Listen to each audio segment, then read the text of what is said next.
This is Girls Stop Playing, a weekly show that empowers Black women to stop playing with their potential so they can live a life that they love. I'm Coriel, your favorite homegirl, and I'm on a mission to help Black women make the money and get the honey. You can have it all as long as you're willing to work. This is the Girls Stop Playing podcast, and I'm your favorite homegirl, Coriel, here to encourage you to stop playing with your potential and start working for what you want in life and in love. You already know that I'm bringing you the information and the conversations to help you make the money and get the honey. You can have it all as long as you are willing to work. And baby, we got a working woman in the building today that is making the money, got the honey, and is helping you get your honey too. We got Crystal Jordan in the building. Your last name is not Jordan though anymore. It's Jennings. Okay, let's put some respect on that. We got Crystal Jennings in the building. Hey, Crystal. Hey. I'm happy you're here. I'm so excited. It's like a long time coming. I was going to say, it's been a long time coming. So we're going to get into Dear Alpha Female, right? We're going to get into that. But Okay. who is Crystal outside of what you do professionally? You know what? That's a great question because I had to learn that myself. For a lot of years, I did not know. I didn't know who Crystal was outside of being a mom and a entertainment publicist. And so Crystal is a woman that loves, I love my friends to be happy. I love putting everything I have into friends and family. I'm also a bit of an empath. So I learned that I have to take breaks from certain things because I can get very, very emotionally involved and invested, right? But I think that's also what makes me who I am, just the fact that I really feel deeply for people. It also makes me great at writing, right? But I love my family. I love friends. I want everyone to be in their best, their best self. I want my friends to all find love and have love around them. And not just a relationship love, but just I want them to be in a good space, period. I'm always the one trying to check on, making sure that they're okay, making sure that they are in a good space. I love horses. I love riding horses. That's something a passion I was able to rediscover, later in life when I realized, wait a minute, what do I enjoy doing outside of work? And I would say riding horses and being on the beach are my absolute two favorite things. Riding a horse on the beach. And Hands I did down, that. That's you. I did it. Cabo? Turks and Caicos. Okay. Horse in the ocean. I did one at Cabo on the beach. I was like, oh my God, I've maximized my pleasure. Listen, I didn't realize that Mexican horses speak Spanish, baby. That horse was not listening to. They do. That was so scary. That was a scary experience. If you don't ride, see, I have a secret. All horses speak Spanish. Really? It's weird. I just feel like. So an American horse is not going to be any safer for me? No. Okay. They do, and it's funny because I had a horse that would not listen to me, and a trainer and a good friend of mine was Hispanic. And I was like, oh my God, because he said something to her and she just started listening. And I was like, but I think that they have just a way with horses that, horses respond to energy, which is a good lesson. I think I learned so much about myself through my horse. So one of the things, I think the very first thing that came out of your mouth was I had to learn who Crystal is. And having lived several lives, because I feel like we go through these seasons where in this season, 10 years ago, I was a totally different person than who I am now. What made you feel like you no longer knew who Crystal was? Well, I think myself, like a lot of women, we tend to get engrossed in caring and nurturing for others, right? So I got married at 20, I had a baby. So I was in college, I was married, and I had this beautiful little baby girl, and I became mom and wife, right? Crystal at 20, who didn't even know who she was, became mom and wife and a student. And then she went, and I had another baby a few years later. So I was a proud wife. And, as a mom, you put everything into those babies. And as a wife, you put everything into that man. And so, and then eventually I started my career. Well, at 31, my marriage ended, right? So I had been married for 11 years. Actually, we were together for 13, married for 11. So all I really defined myself as was wife, mom, and career, right? And so when I lost a big part of my identity when I was no longer a wife. And I remember thinking like, wow, I can't believe that one day this person woke up and basically took away who I am, because that was how I defined myself. So I took that wife, Crystal, and I put that into work, Crystal. And so Crystal became married to her work. And I took so much pride. I took the same intensity, right? So at some point I started to burn out, and I started to have migraines. I was having migraines every day.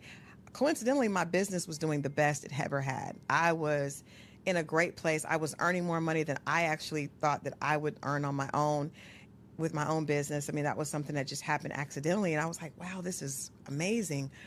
But I was so unfulfilled internally. And so when things looked the best on the outside, they were the worst inside, because I really had no explanation of who Crystal was. Crystal got up to serve others, be it her job or her children. And she was at no point serving herself. And so that's why I said it. I think it was, like you said, 10 years after. So around 41, I had to totally figure out, like, what do I even like? What do I like to do? Who am I outside of Enchanted PR? Who you are for Or everybody my mom. else. Yeah, or being mom to Chanel and Stone. Oh, come on, Stone. I love that name.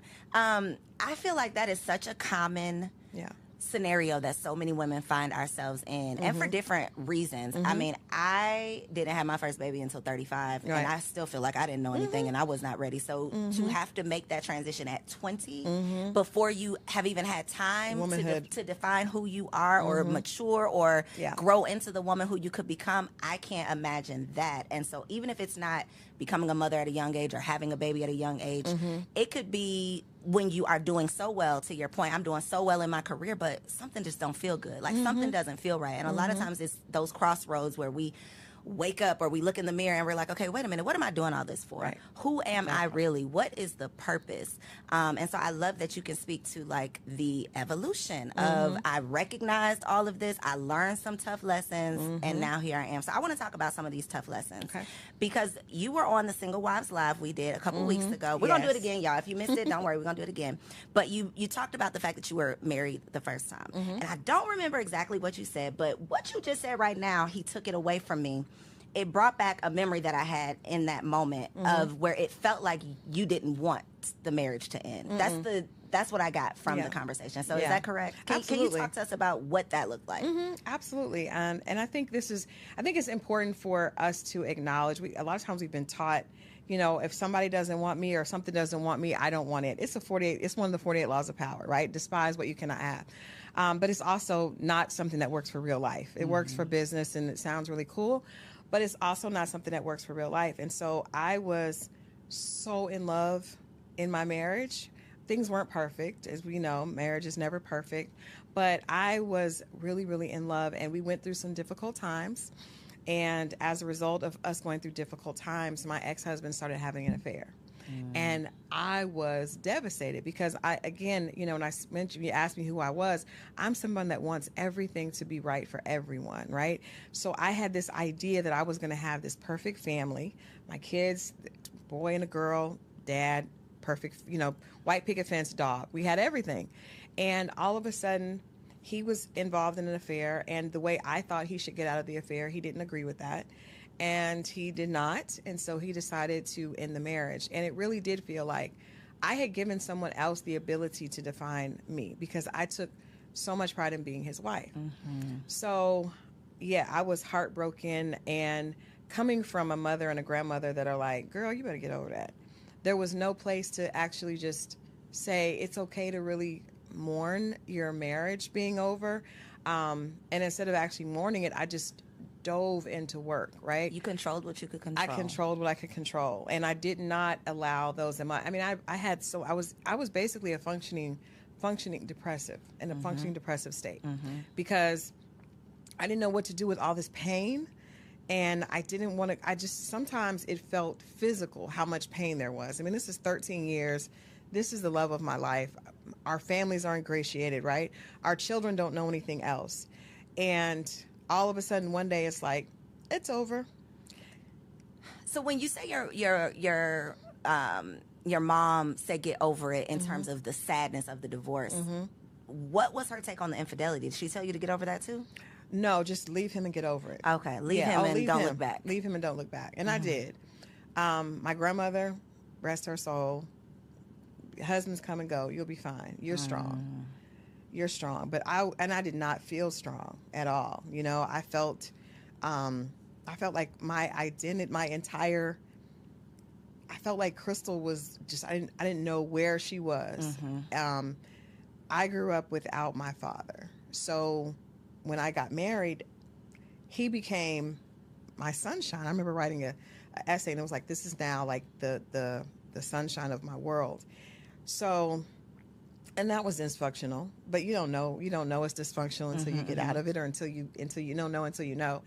And so, yeah, I definitely, there was no one I was telling my one of my mentors and my sister, Dr. Jerry Godhigh, like, I wish I had someone like that in my life, someone that says it's okay to not be happy about your marriage ending. It's okay to admit that you don't want that. Everyone in my family, they were doing this to help me because they wanted me to be strong, right? Girl, forget him. He wasn't doing you any good anyway. That makes you feel like, though, you have to act like that. I did. Now I have to pretend like forget him, but I'm crying myself to sleep at night. I would leave, Coriel, I would leave, because I met you years ago when I was probably in this state, and I would come to events, totally made up with celebrity clients, and I would get in my car and I would cry on the way home because I didn't want to cry in front of my kids. And I couldn't cry to my friends because, girl, you're fine. Your business is doing good. That part, you got money, you got these celebrities, you should be fine. And that is what I think social media is making that even worse, because people think that if you got all of these things, not that you don't have problems, but I feel that people think that you should get over your problems. They do. Like you got all of this, you shouldn't be complaining about that, and that is unfair. If you and I'll take it a step further.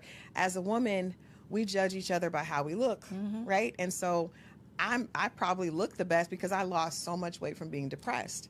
So I was depressed. I wasn't eating. I was miserable, but I was in this area that kept me in a very high profile position. And so people thought I was doing amazing, but I was the most miserable inside. And that came out later, with headaches and migraines that I couldn't get rid of. But I was watching the Wendy Williams docuseries, and I think that opened up an opportunity for us to have this type of conversation. You cannot judge a book by its cover, and money and fame and success do not, basically they are great to hide the pain, but they don't take away pain. And they're great to afford ways to alleviate not feel dealing with it. Right, that part. So it's not a good mix. Having Absolutely. a whole lot of money and poor mental health, not a good mix. When you talk about, though, the level of pain that you were going through, that pain, it's all emotion, right? Whether whether the pain is sadness or anger, usually it's still coming from that same emotion. Place, right. So when we say, oh, the bitter black woman, or you just, the type of woman that people are talking about on these podcasts, that woman, I don't think that we as a society, we don't give her grace to say and to recognize that she's hurt and she's not just angry. And if she is angry, she probably has a reason to be. It's a hurt little girl that can't be hurt, because weak is worse than being. It's better to be a bitch than to be weak in our culture, right? So it's better to be, and I've had my mentors say, Crystal, you got to find that inner bitch, right? That's where you should do. And that comes from a scared little girl that wants to protect herself. I'm an animal lover, so I know when you look at animals that are sick are the most dangerous. They are the most, animals that are afraid are the most dangerous. I remember, I believe God sent my horse to me to teach me about myself. I thought she was mean as hell because she would not do what I want. She wouldn't submit. She was not friendly. She was afraid. And that fear created a bitch, right? But like I said, our culture, we will, as a woman, as a black woman, I was taught you can be mean, but you can never be weak. Can't be sad. You can never be weak. Cry. Girl, get up. Get up. My grandma said, you don't got time to sit around and cry. You got them kids to take care of. You got to get up. And so it's funny that the things that we tell our daughters are the same things that later they get penalized for. We complain about it when you grow up and are displaying the same things that we taught you as a little girl. And it's the same conversation that I've had several times about dating. Because when we're little girls, the only thing that most of us hear is don't bring no babies home, don't have sex, stay away from those boys. And then when you turn 35, everybody says, well, where's your husband? Why are you not married? Right. I mean, it makes no sense. So that is the whole point of having these conversations is so that we can teach our daughters or our sons a better way of doing things based on the lessons that we've learned, because we love talking about these statistics. But we don't look at why. I was talking to one of my girlfriends today, and I've had this conversation with my guy friends. Even we talk about men, right? Black men in our community. Most of them are teaching their daughters to be independent. And I said, you are teaching your daughter to be a woman that you would not want to date. And if a man is not there in the house, you're still teaching, because you're always teaching, even if it's intentional or non-intentional. So my father taught me that I couldn't rely on a man because he wasn't there for me, right? And my girlfriend, whose father was in the house, he constantly taught her, make sure you can take care of yourself. Make sure you can take care of yourself. So those, and we know that when you're young, that is just porous ground. You plant those seeds. That little girl, my daddy said, I always got to be able to take care of myself. So then she gets to 28, 29, 30, and the first thing she knows, I got to take care of myself. And now we tell her, oh, you're an independent Black woman. You're going to be single forever. But I'm just doing what I was taught.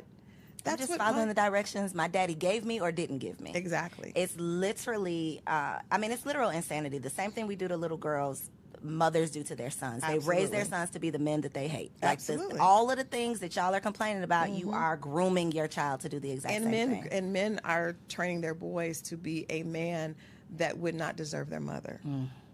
Because when you encourage him to be promiscuous and you use it as a badge of honor, they use it as a tool of success. Don't worry about girls now. Get all the money that you want and you can have all the girls. But he had a mom. So, and we know little boys' first love is their mom. And so that's a dysfunctional relationship that they're taught from the beginning. This is not what I should look for. What I should look for is to have the upper hand so I can have all the girls. And then the moms come along and say, oh, he's got money. My son is cute. He's going to be a heartbreaker. Ma'am. It's literally speaking. This is what we're speaking over our children. So I would love to know what were the lessons that you wanted your children to learn on the other side of your divorce? It's like we look at it like post-divorce and pre-divorce, almost like, post-Christ coming in after, because it was such a big impact on my kids. My son was 9 and my daughter was 12. That's a really horrible time to go through because they're both coming into their identity as people. And I think the biggest thing that I've wanted them to know is that they don't have to always be right. Because, I have a great relationship with them because I learned I was of the mindset that I had to provide and I had to make this perfect life for them. And when the life became unperfect, they still loved me. And I remember thinking like, wow, after the divorce, I didn't have the money that their father and his family had. And I thought, they're not going to want to be with me. But the fact that they said, Mom, we want to come with you, then I was like, oh, wow. So you don't have to be perfect. You don't have to be perfect as a mother. And I want them to know that as young adults, they don't have to be perfect. I made a lot of mistakes. Their dad made a lot of mistakes. But you can always pivot. And I think a lot of us we feel like we got to be perfect or we're hard on ourselves. And so I'm proud of them, but I always wanted them to know I was very open. Like, Mom didn't know what to do. She thought she did. She had you at 20. And it's okay to say, I need help. It's okay, not just financial help, but it's okay to say, I don't know what to do with these feelings, because I went to therapy and I put them in therapy. Right after the divorce, I had no idea what to tell my kids. And they were my everything. And so I said, I've got to get some help and I got to put them in some help. So they didn't want to go, but I made them go. And I think that it taught them it's okay to need help with my emotions. My motto is, my sons will not believe they have a strong Black mother. I am not a strong Black woman. I am, help me. I am weak. I am a damsel. Please help me. Open the door, pump the gas, whatever it is. I don't want you to think that I have it all together, because I don't want you to expect any woman you ever come across to be so strong and have it all together, and then she's weak if she's not. If she's not able to. And I think that our mothers did us a disservice. At least, I don't know about your mama, but my mama, I never saw her cry. No, she did the best. They did the best they could, but they were taught. We were taught. Our culture was taught. It all goes back. It all goes back to the root. But that's why it's so important for us to be intentional based on the lessons that we've learned, so that we're not just repeating that behavior. I was dating this guy because I had a long period of dating that was not good, and I just let's talk about it. So post divorce, what did that look like? For a long time I didn't date at all because I was afraid. I was afraid of men just after going through such a traumatic experience. But when I did start to date, I didn't know how to date because I got married at 20 and I got married outside of Atlanta. So I was in this very just horrible dating scene in Atlanta. And I remember going out, and what years was this? This was a mentor told me not to waste my 30s, but I did. I wasted most of my 30s. So I didn't really start dating until I was almost 40. Okay. So I got divorced at 31, 32, and all those good 30 years I wasted being sad and depressed and just hiding. Look at this camera right here and tell the ladies in their 30s this ain't the time to play around. Ladies, let me tell you something. Marie told me, girl, don't waste your 30s. And I am telling you all, do not waste your 30s. Figure out how to get healthy and figure out how to love yourself and enjoy you in your 30s. That's the biggest thing I would want to tell women. Like, don't waste that time. I look back and I'm like, girl, you was fine. You had all those good years. But, you know, God works it out. He's a good God. But I didn't start dating until I was like 37, 38, really. So look at all the good time. However, but it wasn't too late, baby. It wasn't too late. So the husband came later, but first some very horrible experiences and then some good experiences. Okay. So, but I remember in particular going out with this guy, and I was working to the point where, because I work, you know, that's just what I define myself as. And I would work, and then I had the kids, and then he expected me to like do all the house stuff as well. And I was like, we're not even married yet. Like, you know, I don't live with you. And he said, well, my mom did it. And I was like, wow, that's the first time I realized that we are teaching our sons incorrectly, right? Mm-hmm. Because my son, now that's one of the reasons I tell my son, mommy didn't have it all together. Because I don't ever want him to expect a woman to be his workhorse. Can I say that again? Like, I don't ever want my son to expect his woman to be the workhorse, because I wasn't that way by choice. It happened. My mother wasn't that way by choice. My grandmother wasn't that way by choice. But this man said to me, well, you can do it all because my mom did it. Now, what does that look like when y'all aren't living together? That looked like we needed to be apart. But did he think you was going to come clean his house? Or like, what did he thought, because that's what he thought. He thought a woman's purpose was to make sure that's that every next level right there. Oh, it was. I had never had someone articulate that to me, but I appreciate him for sharing that with me, because I understand that it was because he saw his mother. Mm-hmm. That's all he knew. In dysfunction, right? And as a little boy, that was his idea of what perfection was. Most men either idolize their mothers, or, you know, or it's the opposite. But I think I think I called my son because my son was in college, and I was like, listen to me. Like, I did all that because and he's like, Mom, I know. But I think that women need to understand you're teaching when you're not talking. Kids pick up more on what we do than what we say. So he had been taught that a woman does not need a break. She is able to work, you know, until she's bone tired, and then come home and clean, and then come home and then do some other porn. And then throw it back in the middle of the night. A porn star in the bed. And if she doesn't do all of that, then she's not worthy, and you have a right to cheat. So I was able to, you know, relieve myself from that situation. But I learned that there were a lot of men so many women say that, you know, men are intimidated. I don't think that the right man is ever intimidated. I think that men are smart enough to know how to push our buttons. So when you have a situation, because women, we tell, especially when you want to find love, you meet a man and you tell him everything you want because you're hoping that he's going to step up to that, and he's listening to everything you said. Mm-hmm. And if he sees you as a wife, he will act accordingly. And if he doesn't, then he's going to play games, and you've given him the playbook. Mm-hmm. So he knows that you probably are an overachiever. For us, you know, what I define as alpha females that are overachievers, and he'll give you some more things to do. Mm-hmm. And I had a girlfriend that was an OBGYN, amazing, had her own practice, and she's like, well, I'm trying to learn, I'm trying to have a threesome. And I was like, do you want to have a threesome? No, but he says if I don't, he'll leave. He tapped into the fact that you are a perfectionist and you want to show up and do well in everything that you do. This beautiful sister was trying to go to the sex club. She was doing all this stuff, and I was like, girl, you are a whole OBGYN. That you are She's like, but he wants a woman that's doing this. She was leaving the practice to go and make sure she cooked. Girl, what happened with these people? Are they still together? No. Did she have a threesome? No, she didn't have a threesome. No, but what I'm telling you is, it sounds crazy, but in the minute, because you got to realize, especially right now, the season is ripe for everyone is dumping on career women, right? It's fun. Mm-hmm. Oh, well, you think you're all that because you have that degree, but what about what do you do in the kitchen? What do you do in the bedroom? And so those of us that are overachiever, well, I can do it all. Girl, sit down. Please. He's not the one for you. He's not the one Wow. for you, because the one that sees you as his queen and as his wife, he will not be looking to play with you and make you do more for him. He will be looking at how he can make life easier on you. That part. And that's when we talk about, how God is good and he comes around. If you just wait and then you do what you're supposed to, you do That your part, work. that part. You must wait wait. and do the work. You because must I've wait. talked to therapists and relationship coaches who talk about the fact that they get clients who haven't dated. They've been single for a decade. But you Oh. have done zero You've work. done no work. You've done no work. So a decade later, you're going to be still in the making the same- same bad decisions. That part. Thank you for saying that, because I told my goddaughter this weekend.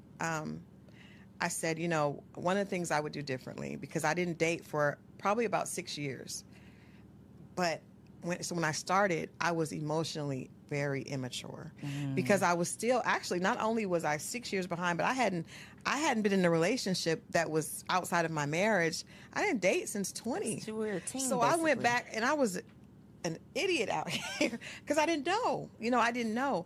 And so it's important that you do the work, and it's important that you don't avoid dating because of fear. Because if you do, then when you start, that same fear is going to be there, and you're going to run from it, or you're going to make decisions out of desperation Yep. or out of fear, and those are always the wrong decision.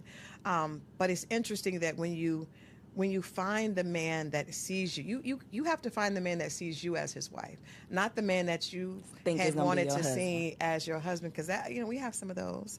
But it's really important that he sees you that way, and then you will be able to tell the way he treats you, the way because There's it's no totally question. different. There is literally no question. And it sounds, until you have experienced it, it sounds like, oh, they just saying, it's like that when you know, it sounds like, okay, that sounds real good. But the way that you are treated, like being loved properly, Right. it is like a totally different experience. And it will make you say, what the hell was that? What was I doing? What was I doing and why? Like, what was wrong with me? But a lot of it is how you treat yourself. And so for me, when I was dating before, I wasn't treating myself well.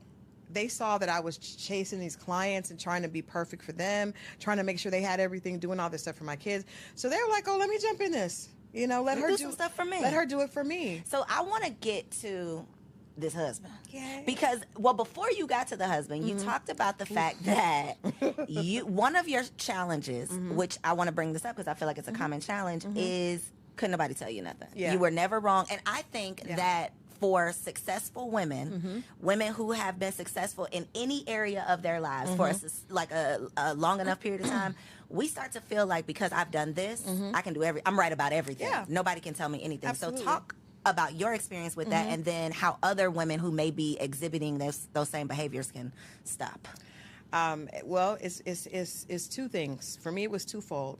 So not only was I doing really well in my career, right? And I'm a hard worker, so I knew there's a formula, right? That I know if I put a lot of hard work in, there's going to be a return on my investment. And it had been proven correct. But also when you go through trauma, right? I went through being married and having, 5-bedroom house, 2 cars, to being almost homeless after my divorce, right? Didn't have anywhere to live, built myself back. So in that building yourself back, I remember my kids, we went from the first year I was divorced, we were adopted by a family for Christmas, right? Because I came back and I was like, my ex-husband was like, go stay with my parents. And I was like, no, I'm going to build this on my own. So we had to be adopted. And so that would be humiliating for a lot of people, but I told them, I said, we're going to do the same thing for another family. And we did. So we went from a 2-bedroom where I used to sleep in the living room because I didn't have a bedroom, but I just knew I was going to make sure my kids were good, to, at the time that the kids were graduating, we had another 5-bedroom house. I had my own 2 cars outside, and everything was good. So that journey of like 32 to 38, I pulled myself up. And not only was my work doing well, but I had all this life experience of I did it. I put my all into it, and I got my kids. We adopted families. We would do things for people for Christmas. I went from driving a car that had a black eye to having, a luxury car and a backup car out. All that I did on my own. So sometimes God has to tell you, hold on now, little mama. Let's reel it on Hold back on. in. Because you fight so hard, and it's like, and that fight becomes your identity, Yep. right? And so when I would meet men that to date, and they were struggling alone, I'd be like, what? I have 2 kids, was left for dead, and I've managed to be in this beautiful home. I'm not listening to you. And even when I would hear other things, because a lot of that it wasn't necessarily from the fact, I knew that I was always really, really good at what I did, but it was also the fact that I was able to come from the mud. I knew what it was like to cry every day, to sleep in the living room, and my kids not to have the bedroom suits that they had before, to go from that to that. So that created an arrogance and an ego that was, again, to hide that sadness, but it was, I'm not going back there. One of my favorite movies is racially incorrect, but it was Gone with the Wind. And there's a scene where Scarlett says, "I'll never, as God is my witness, I'll never be hungry again." That was me. As God is my witness, I'm not going back to that. And nobody can. Before, I was married, and that's how I ended up in that situation. Now I'm in control. Crystal's in control. So when Crystal's in control, you can't tell me what to do, because look what I've done. So that created. You can't tell me what to do. Ooh. That is the attitude. And how can you tell me when you haven't done it? So, and I also have around me a very amazing, brilliant group of female friends, right? And a lot of us have the same energy, because they're really hard workers, right? And so you have people that have beat statistics and have been able to say, oh, I was told, I remember when I got pregnant in college, my guidance counselor said, drop out. Drop out? No, I'm going to graduate. I'm going to graduate on time. I'm going to do this, this, and this. When I got divorced, go home. Go stay with my parent. No. So that creates a belief in yourself, which is good, right? But it also has the other side of that is it was very hard for anyone to tell me anything. And the people that are around me that I probably did respect weren't going to tell me, because they were of the same ilk, right? So they felt like, girl, he's, But I would always look at men that didn't have, and I would feel like, well, why would I ever listen to you? Because you haven't been able to do what I have, and you have far less obstacles to get over. And that was the wrong attitude to an extent. But me going on, Iyanla Fix My Life, and I really did not expect her to, I'm a publicist, so I'm like, I'm not going to do anything that puts me in a bad light. That was not my intent. Did you have a choice? I did. I said no at first, but then a good friend of mine was like, I think we need help. But we thought that it was help in the fact of understanding why these men weren't. Right. You didn't think it was. No. She was going to get on you. At no point did I think that. No. Until I got in the middle of it, and it was too late. You here now. What was your big lesson that you took away? Ooh. First of all, I think that I'm smart enough to listen to someone that makes sense, right? So the things that Miss Iyanla Vanzant were saying, they were very, very raw, but it was also a woman that I respected, and that I knew she wasn't lying, because it was true. What she was pointing out to me was true. So I learned that the very characteristics that it took for me to create this impenetrable woman were also the things that were holding me back from finding love. And that was my big lesson. Like, okay, you did this, and this got you where you needed to be, but this also created some very negative, behavior that you have to fix. You cannot just get here and be like, ta-da, I'm done. Well, he gonna have to come to where I'm at. Well, no, ma'am, that's not how that works. And all this has been built out of fear and pain. So now we got to deconstruct that. Crystal's still going to be hardworking, right? Crystal's still going to be smart, but Crystal doesn't have to be afraid of being hurt. Crystal doesn't have to live in desperation and basically being afraid that she can be reduced to that broken woman that she was before. That is a very tough thing to get over, because we build up the walls, and then those walls keep out the very thing that we desire. And then you meet someone who has the potential to love you properly, and then you still can't accept it. You still can't accept them. So what did it look like when you actually met your husband? Well, I would say to that, this is very sad, because I would say, like, it's unfair that you would get shot and be laying on the floor bleeding, and would be responsible for getting up and cleaning up your own blood and putting yourself through rehab. But life is not fair, and that is unfortunately how it goes. So whatever you're in pain and you're hurting over, it's your job to fix yourself. Physician, heal thyself, right? And so it it looked like, thank God he sent me a man that had a lot of patience and that was able to see through that, right? But I had done a lot of work on trying to realize that the things that I was holding dear were things that I was afraid of. So I had built all these things that I wanted in a partner that really had nothing to do with being loved correctly. Like, I had a very long list. And on that list were some things that made sense. And then on that list were some other things that did not make sense. And so I had to, when I met my husband now, he didn't meet some of the things that were on my list, but I was thankfully bright enough to pay attention to his actions. And his actions were, I literally did not think a man like this existed. I really didn't. And I had heard it, and I could believe it from my friends. I remember seeing, some people, different people online going through things. I could believe it for my girlfriends, But not me. but I just, because you don't know what I've been through. Like, all that time of fighting, it does something to your self-esteem, and this is another thing. I was loving myself with conditions. What does that look like? So I would be hard on myself, really, really hard on myself if I didn't have what I wanted. So I've always been a perfectionist. I always was like that. So I was the kid in class that was angry if they got a 95. I wanted 100. I was always like that. So when I was, single, I wanted to make sure that I had this for my kids. So I would work extra amount. I would put myself through things, and I would never tell myself, Crystal, you are good as you are. It was like, no, girl, you need to do this. You need to get on it. You need to look, you 20 pounds overweight. That's not acceptable. And I was hard on myself. I was mean to myself. And that did push me forward. So let's be honest. Sometimes when you're hard on yourself, The gift and the curse. it is the gift and the curse, but it's not good when it comes to relationships, because if you don't know how to love yourself unconditionally with your extra pounds. I was talking to a girlfriend on the way here, and she was like, "Oh, I'm getting liposuction." I was like, "Okay, cool, but we need to know that you're beautiful as you are." When we don't know that, and then we meet a man and we expect him to know that, the right man is not going to want to be with you, because he's going to realize that's going to be unattractive to him. It's very unattractive. So that was a part of the work, is how do I love Crystal even if she doesn't earn this amount this year? Because me and my girlfriends are very results driven. We get together, we look at our vision boards. What is your work plan for next year? What do you, and I love it, because we push each other forward. But at some point it needs to be like, girl, even if you don't achieve that, you're still good. You're still good.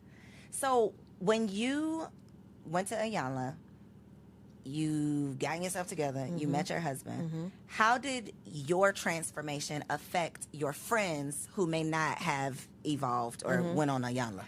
Well, I think the beautiful part is my friends, because I'm a writer and because I talk, I have conversations on relationships. I was a relationships editor before I was in a relationship. And I remember thinking, that's weird. And I don't want to be that person that's talking about relationships that's not in one. So what I did is I just talked about everything. I would write about things from a positive perspective. And one of my girlfriends challenged me to do that. She was like, Crystal, it's enough negativity about Black love. At least when you write from this perspective. And I didn't know it to be true. I was writing what I thought were lies. But so I had an audience. So I think my audience extended outside of my immediate friend group. So when I got married, at my wedding, so many of my friends got up and told my husband, I'm not going to get emotional, because this moment was just so emotional, because so many of them told him, she deserves this so much. And I did not know that they saw me that way, right? So, guy friends and female friends were like, oh my God, we're so happy that you came. She's so happy. We've never seen her like this. And they've seen me successful. They've seen me enjoying things, but they've never seen me in the essence of Crystal, because there's something about you when you're being loved. And I have love for my children and love for my friends, and there's nothing that I want to take away from that, because I have an amazing group of friends. I love my babies to death. And I have a great group of just my outer circle is amazing. But there's something about when a man is loving you the right way, that makes you feel like a woman in a totally different way that you feel You're when lighter. not. You're lighter. And they responded to that. I almost felt bad. I was like, he probably is like, what was she doing for? Well, damn, what? Because everybody was like, oh my God, we're so glad you're here. But I think, and I've had so many people, my immediate friends, and even people I talk to online, say, I believe it. I love seeing what you, because they saw me. They saw it. Unfortunately, the world saw it on the young. But look at the other But look side. at the Because other if they side. see that episode and then they come Yeah. Googling you, it's like, oh, she Yeah. got her shit together. And look at her now. She did. I'm going to say this. Let's don't say she has her shit together. Let's say she's Working on her it. shit. She's working on her shit, because my husband still tells me, that's one of the things we still go back and forth about. And you have to learn. If I could tell women anything being single, I understand work is important, because we have got to get, social media has convinced us that the most important thing in life is getting the bag and being snatched. So it's contour and couture, right? But if you don't work on loving yourself and finding out who you are outside of that, it's going to be very difficult, even when God does send an amazing man, because you're not going to know how to receive it and just to be loved. It sounds cliche, but you know what I mean. It's not easy. It is not It's easy. not easy. I talked to Coach LaTanya. I talked to another one of my mentors, Ms. D, Dr. Jerry. God, I talked to all these women that are married and understand, and they're telling me, Crystal, there's still so much work to do. But the beautiful thing is, I recognized this man because of the work I had done. I recognized, wait a minute, this may not fit the exact profile, but I've never been treated like this. And then understand that you deserve it, right? And Not then running away from not running it. away from it, even when it's easier to run, and having to adjust. So many women are like, well, he has to do. No. The very idea of being a wife means that your job is to make that man better and serve him. His job is to make you better and to protect and serve you. But so many of my friends and so many women I see online are looking for a man that can do for them. And I know, like, well, you're not ready. Because if you're ready, then you know that marriage is about sacrifice. And so what are you willing to do for the How right will man? you serve How will in you your serve? marriage? That is not the conversation that we see on social media. At all. How can he bring the money to me? That's That is because those are all ridiculous. single people having those conversations. They That's why. are. Because They the stay married people, single. and they're going to stay single. gonna stay Married people single. know the sacrifice that marriage takes, Mm-hmm. and that even if you have the partner for you, Right. it is still work. Oh, it's still work. It is still work. It is always going to be work, but it is work that is well worth it. And I think if you find a man, and I think, our gut as women, we were given a gut instinct. I feel like it's God's way of whispering to us. We ignore it. Yep. But so when that fool was telling me that I needed to be the workhorse like his mom, I remember the older I got, I was like, I recognize things. Even I dated some great guys. They just weren't the guys for me. And because I started to be able to be in tune with that, with Crystal, once I started to love Crystal, she started to speak to me in a different way, because before she was just chasing. Stop chasing and allow things to come to you. And my husband, when we met, he told me, just take my hand and let me lead you around the obstacles of life. And I was just like, who is he talking to? I did not need you to lead me. Look what I have amassed, right? Look what I've led myself to. And he was patient. I remember being just difficult. It was just difficult. But he saw that, and now I see different things. He gave me a different perspective. It's not all about how much money you earn. It really is about the quality of life and what you're enjoying. And his perspective is so different. And I think I've been able to give him different perspective as well. But it is really about serving. And I hope that my goal and my purpose, Iyanla told me this, she said, this is not for you. This is for the women that you will be able to help. And that's why after I went through all that, I wrote the book, because I was like, I have to, because this is not for me. So we got to talk about the book, though, Yes. because part 1 and part 2, right? So part 1, Dear Alpha Female, it's not him, it's you. It's not him, it's you. What is just a couple of things, as we've talked about, being so successful that can't nobody tell you nothing, being afraid, so you put up the walls. Yeah. What are some other common things that women are doing? Let me share with you. So happy you asked. So a lot of times what we do is this. We will we see a guy that we like, right?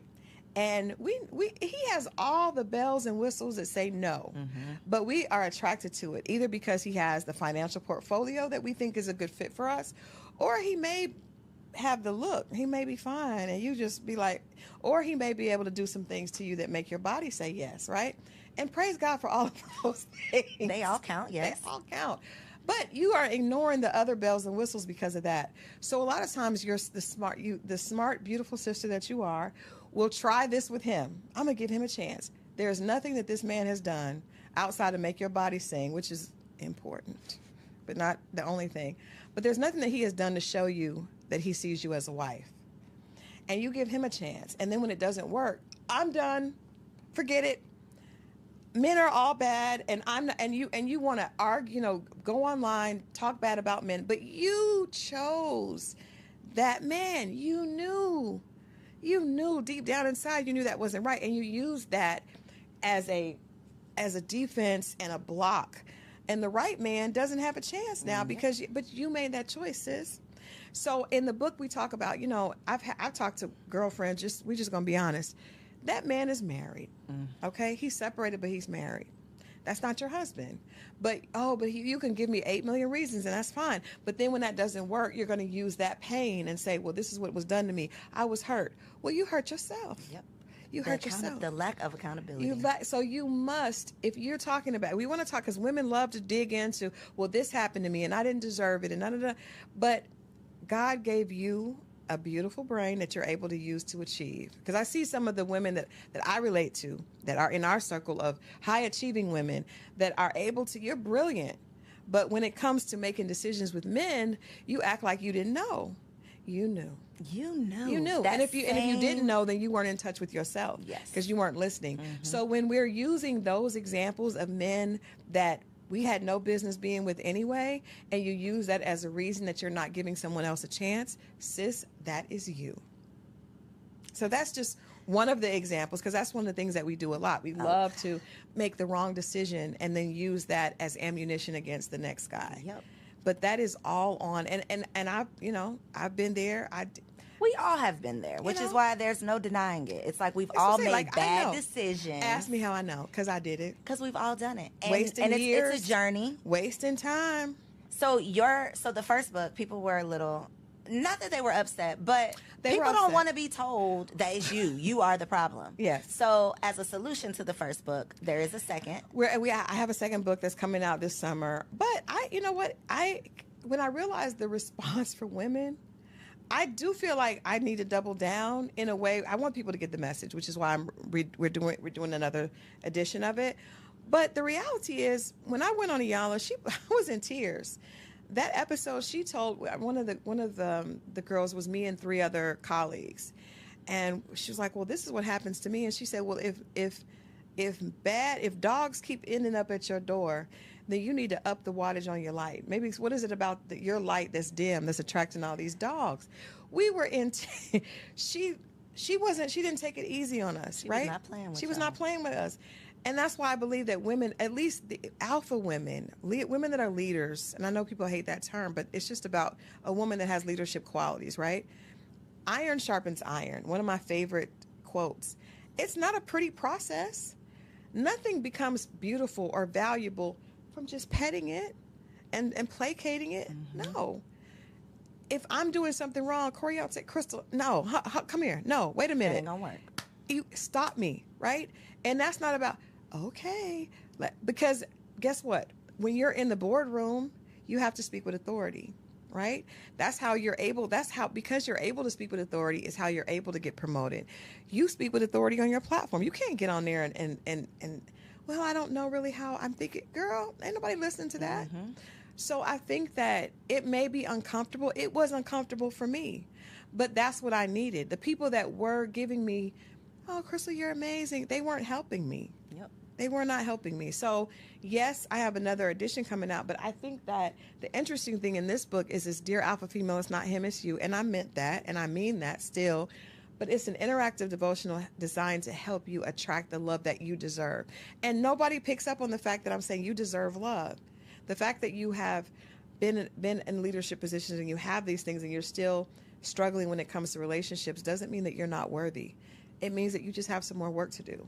And you're fine with work because you have Your working ass. You can do this work too, sis. You got the degrees, you got the positions. You're okay with work, but you can't assume that you can work over here and not work over here. Crystal, you know that was literally my whole message with the Single Wives Club. It was, what is the work on yourself to get what you want? But I was met with so much. Yeah. I'm not about to do nothing for no man. Or why would I want? It's like, it's for you. It's for you. It's for you. And to your point, the same tenacity that we pursue these degrees and these careers, and we will take a class and hire a coach and do all of the things, but when it comes to your relationship, you think he's gonna fall out the sky and just fall in your lap and then he's sweep supposed you to off your feet. he's supposed to just deny everything else, but you're non-emotionally mature behind, Take you as you and just are. take you as you are, and you don't know how to speak to him. You don't know.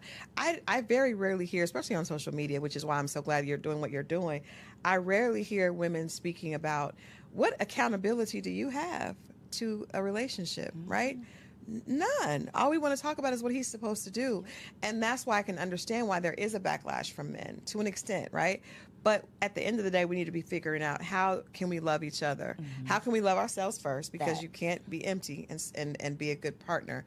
But if you're willing to go under a knife to make yourself look beautiful on the outside, why are you not willing? Why is it such a...